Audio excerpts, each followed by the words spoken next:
Hunter Biden and his lawyer finally admit the laptop with all the gross photos, evidence of his dad being a part of his businesses, illegal business dealings, and bribes is his. And now he wants a federal investigation, not to put himself in jail, but to figure out how they were using it against him illegally. The Federal Reserve seems to think 2023 will be a good economic year for people and for businesses. Trump gives details about Ron DeSantis, and Ilan Omar is removed from her House committee seats, and it blew up the floor of Congress. All right, thank you guys so much for liking and sharing these videos. I really, really appreciate it. Also, make sure to listen to the end where I tell you about our new $10,000 cash giveaway and point you to where you can learn more about that. Also, do not miss my video from earlier today. There's some bombshell information leaked on the floor of Congress last night about Social Security, IRS, and the veteran benefits, and I'll make sure to leave a link at the end of this video. The Federal Reserve has just raised rates by 25 basis points. We knew that would happen. This is the smallest increase, however, that they have done since March of last year, which means the Federal Reserve is becoming more and more optimistic regarding the state of the U.S. economy. Chairman Jerome Powell made some shocking statements that investors loved regarding how the Federal Reserve is viewing the U.S. economy. He stated, different participants have different forecasts, but generally those forecasts are for continued subdued growth, some softening in the labor market, but not a recession, not a recession.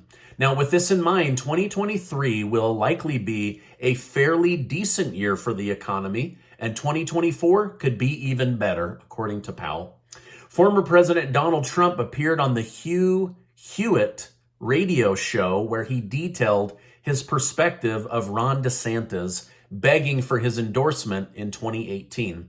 Trump stated, "You remember he, DeSantis, had nothing. He was dead. He was leaving the governor race. He came over and he begged me for an endorsement. He was getting ready to drop out. There were tears coming from his eyes. He said, 'If you endorse me, I will win.'"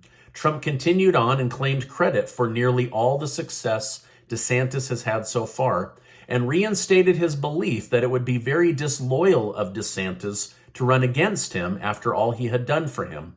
How do you view this whole situation? To me, I know that Trump is trying to be Trump and push people out, but is bad-mouthing someone who could be your VP or run against you this early a smart move within the Republican Party? Let me know your thoughts down below. Okay, the president's son, Hunter Biden, and his lawyers are coming after the people that leaked his personal data that was on his laptop from hell, as the Republicans call it. They have pushed for both federal and state investigators to investigate those responsible. This is the first time that Biden's legal team has admitted that the controversial laptop was indeed Hunter Biden's after all of these years. Now, a letter sent to Delaware's Attorney General argues that John Paul Mac Isaac, the owner of the repair shop Hunter Biden left his laptop at, is accused of accessing his personal information without his permission. Now, John Paul's attorney stated, "After skimming the letter, the only thing I see is a privileged person hiring yet another high-priced attorney to redirect attention away from his own unlawful actions." So they don't seem very scared that there's going to be a state or federal investigation, especially based on what's actually on this laptop. Now, here's where I really, really lose some faith in the country. 50 former intelligence officials signed a sworn affidavit for the media that the Hunter laptop was fake and that it was a Russian disinformation campaign. This means that either all 50 of these former U.S. intelligence officials are either liars in order to prop up the Biden family, or they're complete idiots. And honestly, I don't know which one scares me more, liars or idiots, right? Now, the Dow Jones was red today, while the S&P 500, NASDAQ, and Russell 2000 were all green. The NASDAQ blasted off. Gold and silver were basically neutral today. Now, according to a new Pentagon-based classified document reported by Politico, the United States government believes that Ukrainian forces are unlikely to be able to recapture Crimea from Russian troops in the near future, according to Politico and their sources. Now, this information is sure to upset Ukraine, as they had high hopes of recapturing Crimea completely. This is likely a big reason why Zelensky was requesting fighter jets that they don't have in order to go clear Crimea of Russian control. So Zelensky doesn't want a bunch of $80 million F-16 jets to defend his people and his capital. He wants it to try to take back a territory from a war Ukraine lost years ago to Putin. I mean, I feel like this war is starting to go off course, and it's costing the American taxpayers a ton of money. But let me know your thoughts down below. If they were to give jets, should those jets be used to defend these innocent civilians that are being massacred during bombings and missile strikes? Or should they go and try to reclaim Crimea, a territory of Ukraine that they lost many, many years ago? Let me know your thoughts down below. With the United States already providing tanks, providing jets would almost surely spark World War III. Russian spokeswoman Maria Zakharova criticized the French for even considering that possibility. She stated, "Is the French president really sure that supplying the Kyiv regime with arms, heavy weapons, and aircraft for combat operations will not escalate the situation? I refuse to believe that a grown man can have such logic." Well, Russia has said out loud, we see this as a provocation. We see this as you entering the war. So yeah, I guess that grown man in France is worried about kicking off World War III. Republicans have removed Representative Ilan Omar from her committee seat because of past things she said that they deemed as anti-Semitic.